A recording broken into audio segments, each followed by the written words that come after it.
Bonjour à tous. Alors je vais vous présenter ma collection de montres puisque c'est quelque chose qu'on m'a demandé en commentaire de certaines de mes vidéos. Donc ce sera l'occasion de vous présenter rapidement, hein. L'idée c'est pas de faire d'entrer dans le détail, mais au moins que vous puissiez voir un peu les différentes montres qui composent ma collection, en sachant que c'est quelque chose qui bouge, qui est vivant et qui est en cours de construction.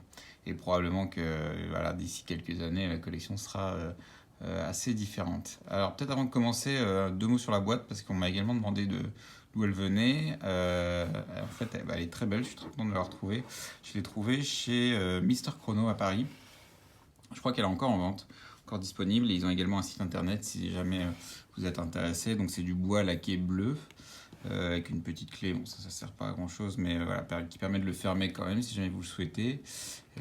Et l'intérieur de la boîte, le voici, qui est très joli, avec une doublure, une sorte de velours qui est très très sympa. Alors je vais approcher un peu, vous voyez mieux les montres. Et donc voici les montres qui composent ma collection. Peut-être aller par ordre d'acquisition. Alors la première du lot, c'était cette Hermès, c'est l'Arceau d'Hermès, qui était ma première, on va dire, montre automatique haut de gamme, que j'ai maintenant depuis au moins 6-7 ans, je dirais, qui est voilà, très jolie. Je la porte plus beaucoup, mais je la trouve, voilà, elle est très différente de toutes les autres montres qu'on peut trouver. Déjà sa forme, hein, le fait que les cornes au-dessus et en dessous soient très différentes, c'est peu courant quand même sur des montres. Elle est jolie, je ne sais pas si on voit bien, mais les aiguilles sont bleutées, très simple, très facile à lire. Et puis il y a aussi les chiffres qui sont légèrement penchés, qui est un peu la signature de cette montre-là. Alors à Hermès, on a sorti un nouveau modèle qui est encore plus joli, je trouve, puisque là le fond est blanc et très simple. Or Hermès a un peu investi dans l'horlogerie ces dernières années et a peaufiné certains de ses modèles. Celui-ci, je pense que c'est un modèle qui a quasiment une dizaine d'années, hein, la façon dont il est fait. Et désormais, voilà, le mécanisme est maison, alors que c'est pas le cas dans celle-ci. Et également le fond de la montre est plus, enfin le cadran est plus travaillé et donc est plus joli, un peu plus argenté. Mais sinon, du reste, c'est les mêmes proportions et elle les ressemble beaucoup. Par contre, le bracelet, je préfère celui-ci en fait. C'est un Barenia, voilà, le cuir signature d'Hermès, qui est très joli, qui a une superbe couleur et qui se patine très bien, et qui a aussi une jolie boucle déployante. Voilà pour cette Hermès qui fut la première de ma collection. Ensuite, la deuxième, ça devait être la Nomos. Celle-ci que j'ai déjà présentée en vidéo. Pas sur ce bracelet, donc c'est l'occasion aussi de la voir sur le bracelet sur lequel je la porte en fait. Qui est très très sympa. Alors ça, c'était la montre de mes 30 ans. Voilà, que ma famille et mes amis m'ont offert, qui plaît pas à tout le monde, hein. Je pense que les gens qui connaissent pas trop l'horlogerie n'y voient pas spécialement de charme, mais par contre quand on connaît un peu à la fois l'horlogerie et la marque, je trouve que c'est une montre qui est assez unique et qui a beaucoup beaucoup de charme. En plus j'ai la version avec le fond saphir transparent qui est vraiment super beau. Alors je vais me rapprocher. Alors là, elle ne tourne pas parce que je l'ai pas porté depuis longtemps. Mais alors, c'est une montre à remontage manuel. C'est-à-dire que tous les jours, on la remonte un petit peu. On a une réserve de marge d'environ, je crois, une quarantaine d'heures. Donc voilà, tous les jours ou tous les 2 jours, il faut la remonter. Et voilà, un petit peu. Lorsqu'elle est partie, voilà, on voit le mouvement se mettre en marche. Alors c'est un mouvement assez simple, mais que j'aime beaucoup, qui est très joli, qui a voilà, quelques petites décorations. Et enfin, c'est vraiment un plaisir de la regarder en fait. Et de devant, en fait, elle est très simple. On pourrait croire que c'est une montre habillée, mais pas tant que ça en fait. C'est plus une montre fun, je dirais, de par sa forme, de par les aiguilles, les chiffres, et puis également ses cornes qui sont assez allongées. Voilà, si vous souhaitez en savoir plus, j'ai fait une vidéo dédiée à cette montre sur ma chaîne. Et donc là, je la porte sur un bracelet que j'ai acheté chez Antoine de Macedo, qui est l'horloger chez qui la montre a été achetée. et qui est très sympa, un peu beige, parfait pour l'été. Je trouve qu'il va vachement bien. Ensuite, quelle montre? Ça devait être la Speedmaster. Hop, donc ça, bon, ceux qui connaissent un peu l'horlogerie, c'est un classique. Ceux qui ne connaissent pas trop, c'est la montre phare d'Omega, qui est une des grandes montres, une grande manufacture d'horlogerie qui existe depuis je pense, plus d'un siècle, si je dis pas de bêtises. Et donc ça, c'est leur modèle phare, parce que c'est le modèle de montre qu'ils ont conçu, ils ont adapté pour pouvoir répondre au cahier des charges de la NASA, et donc ce fut la première montre apportée par des astronautes sur la Lune. Et donc voilà, c'est une montre un peu chargée d'histoire. Alors pas celle-ci, hein, forcément, celle-ci elle est récente, hein, je l'ai depuis 3 ou 4 ans. Mais voilà, c'est un modèle très iconique, très beau. En plus, le design, je trouve qu'il est vraiment parfait, équilibré. Il y a beaucoup de choses sur le cadran, c'est chargé, mais pour autant, tout reste très lisible, tout est, comme je disais, équilibré. Voilà, les sous-cadrans sont positionnés parfaitement. Il n'y a pas trop d'inscriptions sur le cadran en tant que tel. Voilà, il y a un tachymètre autour et puis c'est un chronographe, ce qui veut dire que on peut mesurer les intervalles de temps. Alors c'est également une montre manuelle, c'est-à-dire que ça reste une montre mécanique, mais qu'il faut remonter pareil tous les jours ou tous les 2 jours. Ce que j'aime beaucoup, hein. J'aime beaucoup prendre ma montre et lui donner quelques battements. D'ailleurs, j'adore le bruit. Vous pouvez écouter. Voilà, et donc une fois maintenant elle est partie, d'ailleurs on ne le voit pas, mais on a l'aiguille des secondes, voilà, qui est ici, qui est partie, donc si on souhaite mesurer les intervalles, en fait on appuie là, et donc le mécanisme s'enclenche, le mécanisme du chronographe, et on a la grande aiguille qui commence à tourner. Et on a cette aiguille, le sous-cadran de droite, là, qui compte les minutes. Donc à chaque fois que la grande aiguille, la trotteuse, fait un tour, la petite aiguille ici va bouger d'un cran. Alors, on peut mesurer jusqu'à 30 minutes. Voilà, je m'en sers pas souvent, mais disons que c'est une des complications de montre qui est les plus utiles, même pour la cuisson des pâtes, c'est utile. Et donc j'aime beaucoup. Et donc le fond, alors j'ai pris la version, on va dire, qui est fidèle à la toute première Speedmaster qui allait sur la Lune. Ce qui veut dire que j'ai un fond plein, j'ai le verre qui n'est pas en verre en fait, qui est un dérivé du plastique. Mais c'était vraiment pour voilà, parce que c'est aussi le charme de cette montre en fait, ça doit être une montre récente qui est faite aujourd'hui, elle est très proche de ce qui était fait et produit dans les années 60 et 70, et donc je voulais quelque chose qui soit on va dire assez fidèle à l'original, et celle-ci c'est le cas. Et donc derrière, comme je disais, le fond est plein, et il y a une petite inscription qui dit que c'était la première montre portée par un être humain sur la Lune, et qu'elle est qualifiée par la NASA pour toutes les missions habitées.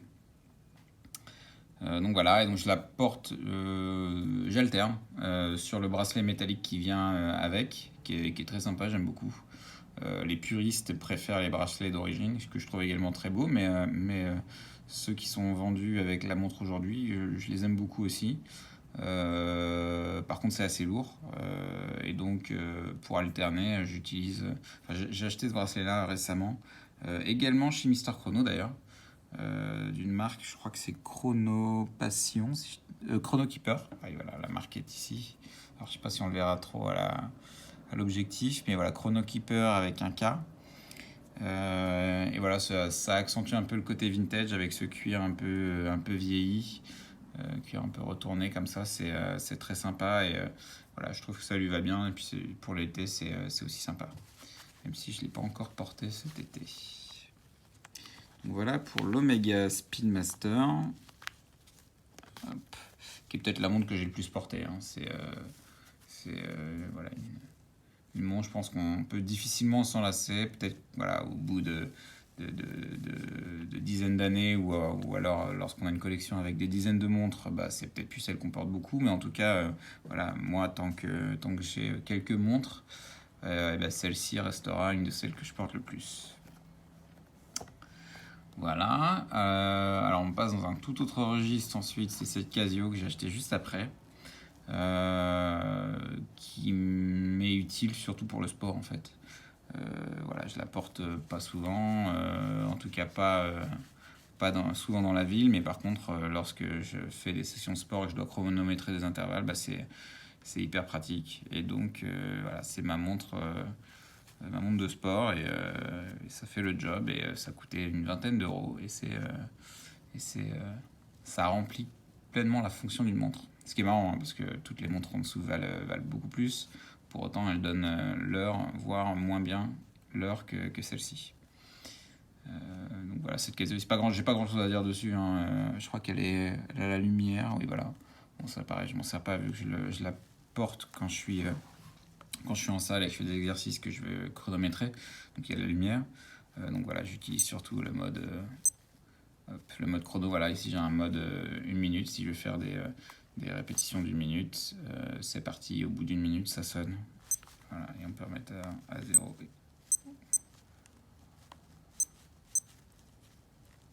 Alors, je ne sais plus comment la remettre à 0. Ah ouais, si. Je ne voyais plus le bouton. Voilà, ce qui illustre le fait que j'ai pas fait de sport depuis quelques semaines. Ah, d'ailleurs, il y a la petite clé d'ailleurs qui est cachée en dessous, qui est la clé pour la boîte. Voilà, c'est pas avec ça que vous protégerez vos montres, hein. C'est plus pour éviter peut-être que des enfants l'ouvrent, mais voilà, moi je m'en sers pas.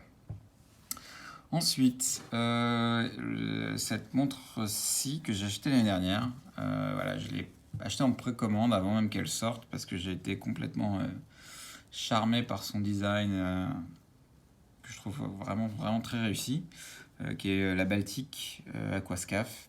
Donc Baltic qui est une marque française. J'ai fait une vidéo, j'en ai une en français, une en anglais je crois, d'ailleurs plusieurs vidéos en français même, qui présentent en détail cette montre, donc j'en dirai pas trop ici, mais voilà, c'est une montre qui m'a tout de suite plu et que j'ai eu énormément de plaisir à porter. Alors je la porte plus beaucoup parce que j'ai une deuxième plongeuse maintenant, mais je sais que ça reviendra et que j'aurai de nouveau beaucoup de plaisir à la porter. Je l'ai portée, on va dire, l'année dernière, plus la moitié du temps. Donc voilà, c'était ma montre de 2019, été 2019 jusque début 2020. Que j'aime beaucoup. D'ailleurs, Baltic depuis a ressorti pas mal de nouvelles versions où ils ont changé voilà, pas mal de petites choses sur la montre, certaines où la lunette est intégrée à la montre et ne tourne plus. Voilà, j'ai plus tout le détail, mais allez voir sur le site, il y a pas mal de nouveautés sympas. Après, celle-ci, je trouve que ça reste la plus réussie. C'est vraiment quelque chose. Je pense qu'on ne peut pas se lasser de ce genre de design. Et elle est très bien réussie, surtout pour le prix. Je trouve que c'est voilà, une excellente montre. Et enfin, la dernière que j'ai eue en février de cette année, qui est voilà, Loris Diver 65, qui est très jolie, donc qui ressemble pas mal, hein, enfin voilà, c'est le même genre de montre on va dire que la Baltic, mais qui est assez différente. Bon, déjà la présence au poignet est très différente, le fait que voilà, les designs soient au final assez différents malgré certaines similarités, bah, ça me permet de pouvoir profiter de ces deux montres. Le bracelet est vraiment très différent pour le coup. Là on est sur un bracelet qui fait assez old school, assez vintage, qui est très confortable. Là on est sur quelque chose d'un peu plus robuste, un peu plus du style des bracelets métalliques haut de gamme de nos jours, et qui voilà, donne à la montre, je trouve, un côté un peu plus sport. Même si elles ont l'air d'avoir une taille à peu près similaire, en fait Loris fait beaucoup plus grosse au poignet. Bah c'est, je pense, dû à la lunette qui paraît plus large, et qui est aussi d'une couleur différente, qui fait ressortir vraiment la montre. Et également voilà, les indices sur le cadran qui sont plus gros et donc qui donnent un côté un peu plus costaud à la montre, mais que j'aime bien. Voilà, c'est assez différent, hein, plus anguleux aussi que la Baltic. Mais voilà, que j'aime beaucoup cette Oris également, donc aussi une montre automatique, hein, comme la Baltic, mais qui est un calibre suisse, Sellita, tandis que la Baltic, c'est un mouvement japonais. Voilà, et puis Oris, c'est une manufacture suisse, c'est-à-dire que tout le reste de la montre est assemblé et probablement usiné en Suisse également. Petite différence aussi, sur celle-ci, on a la date. Alors je me sers assez peu de la date puisque j'aime bien changer souvent de montre et ça m'embête un peu de la remettre tout le temps à jour. Mais là, elle est bien à jour parce qu'en fait, je l'ai portée tout l'été. Je suis allé en vacances en Italie et je me suis souvent baigné. Donc voilà, j'ai pu utiliser cette montre, la tester dans différentes conditions, la piscine, l'eau de mer, la plage, etc. Et voilà, j'ai vraiment eu aucun souci et j'ai eu aucunement crainte de l'abîmer. Donc c'est parfait parce que c'est ce qu'on attend en fait de ce genre de montre, hein. C'est des montres de plongée, c'est des montres robustes, c'est des montres qu'on ne veut pas avoir peur de porter. Et voilà, cette Oris remplit pleinement cette fonction et voilà, elle est très très sympa, très jolie. Je pense que c'est la plus grande montre que je peux porter. Au-dessus, ce serait trop gros pour mon poignet parce que, comme vous pouvez le voir, j'ai un poignet assez petit. Celle-ci fait 40 mm, ce qui n'est pas énorme en soi, hein, mais sur mon poignet, bah, c'est la limite haute. Disons que je préfère généralement les montres plus petites, mais sur celle-ci, bah, ça me plaît. Puis ça permet d'avoir à la fois celle-ci qui est assez grosse et la Baltic qui, à mon poignet, paraît plus petite pour le coup. Donc voilà, l'intégralité de la collection. Et donc, je souhaite pas ajouter beaucoup de montres. L'idée, c'est pas d'en avoir 50, hein, c'est que je puisse continuer à les porter. Déjà, je trouve que j'en ai trop, puisque il y en a que je porte plus beaucoup, hein. La Hermès, ça va faire... Enfin, je sais pas si je l'ai portée cette année. La Nomo, je la porte également assez rarement, mais je continue à la porter. Donc l'idée, ça va être de continuer à collectionner les montres, mais plutôt de changer, quoi, de faire vivre cette collection. Je pense que voilà, j'ai beaucoup d'idées, à la fois sur des montres récentes, mais également sur des vintage. Là, j'ai pas de vintage. Je pense que ce sera une de mes prochaines étapes, c'est de commencer à regarder les montres. Enfin, ça fait longtemps que je les regarde, mais acquérir une montre qui a peut-être mon âge, même si c'est pas simple, hein, parce que ça nécessite de s'y connaître, ça nécessite de trouver la bonne affaire, et puis en plus, le marché du vintage est un peu particulier et a connu un boom récemment, ce qui fait qu'acquérir une montre, même qui a 20, 30, 40 ans, bah, c'est un investissement. Donc voilà, je préfère prendre mon temps.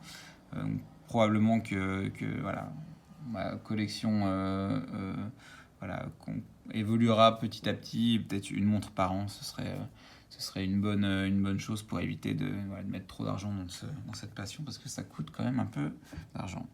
Voilà, donc c'était assez succinct, hein. J'espère que ça vous a intéressé, et puis probablement que je ferai une nouvelle vidéo lorsque ma collection aura suffisamment changé. Puis si jamais vous avez des questions en particulier sur certaines de ces montres, peut-être celles que je n'ai pas présentées dans des vidéos plus détaillées, bah, n'hésitez pas, je vais y répondre. Et puis si vous le souhaitez, je ferai également des présentations détaillées de ces autres montres. Voilà.